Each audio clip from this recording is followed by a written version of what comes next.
Terima kasih masih tetap bersama kami dalam Bincang Santai. Pak, masalah fenomena gepeng, gelandangan, dan pengemis yang menjadi sorotan dari berbagai pihak, baik itu dari pendatang sendiri Pak ya, bahkan ada keluhan dari wisatawan-wisatawan mengenai maraknya pengemis dan gelandangan di Kabupaten Semenep. Bagaimana penanganannya dari Dinas Sosial sendiri Pak? Baik, jadi berbagai upaya sudah kami lakukan, baik melalui sosialisasi, kemudian ya sampai juga melakukan razia operasi dengan pihak-pihak terkait. Terhadap hasil itu kita arahkan kepada diberikan suatu bimbingan, diberikan suatu diklat keterampilan, sampai kepada alat, bahkan kita kasih modal. Gitu. Oh, kasih modal? Iya. Tapi ada satu daerah yang menjadi fenomena, mungkin nggak bisa disebutkan Pak ya? Ya memang ini sudah ada pergeseran Mas. Kalau dulu katakanlah pengemis itu pakai tangan, sekarang memang berbagai ini.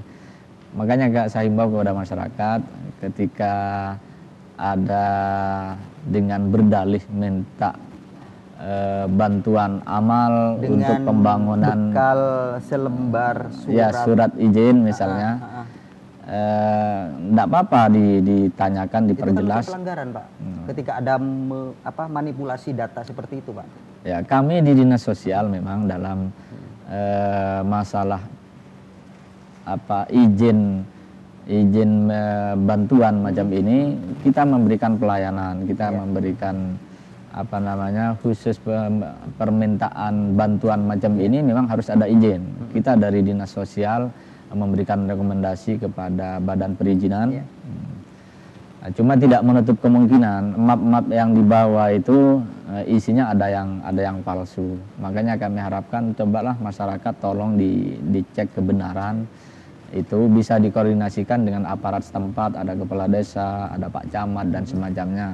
Khawatir izin-izin kami itu juga disalahgunakan. Ada yang juga expired, katakanlah masa berlakunya sudah berakhir, atau bisa saja, mohon maaf, bisa saja itu nyata-nyata palsu. Terhadap yang gelandangan, pengemis yang di tempat-tempat umum, sepakat memang itu mengganggu, ya kan.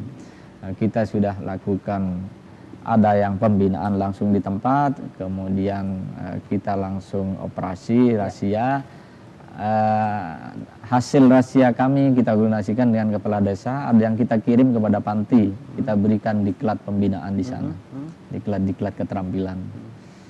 Cuma memang ada hal-hal yang kadang agak unik yang pengalaman kami. Keunikannya seperti apa itu Pak? Ya, satu contoh. Yang pengemis itu adalah seorang yang penyandang disabilitas, katakanlah buta, ya kan. Ini kan dibawa oleh orang lain yang normal. Saya mengamatinya, orang ini penyandang cacat pengemis ini, saya yakin tidak tahu uang yang diterima ini seberapa besar. Setelah kita lakukan pembinaan, dua-duanya juga cari aman. Pak, saya butuh makan Pak, saya tidak bisa kerja. Sementara bagi yang normal yang membawa ini berdalih saya hanya mengantarkan orang ini. Padahal kalau mau jujur, hasilnya ini banyak diserap oleh orang yang normal ini.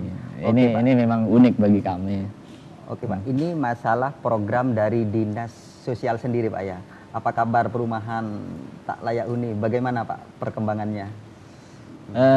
Untuk penanganan rumah tidak layak huni, kaitannya dengan anggaran, kita dari APBD Kabupaten memang secara konsisten menyiapkan dalam rangka penanganan itu. Satu contoh di tahun sekarang 2015 ini, sasaran kita adalah 130 unit ya, 130 unit, 130 orang miskin. Di situ kami siapkan 1.300.000.000.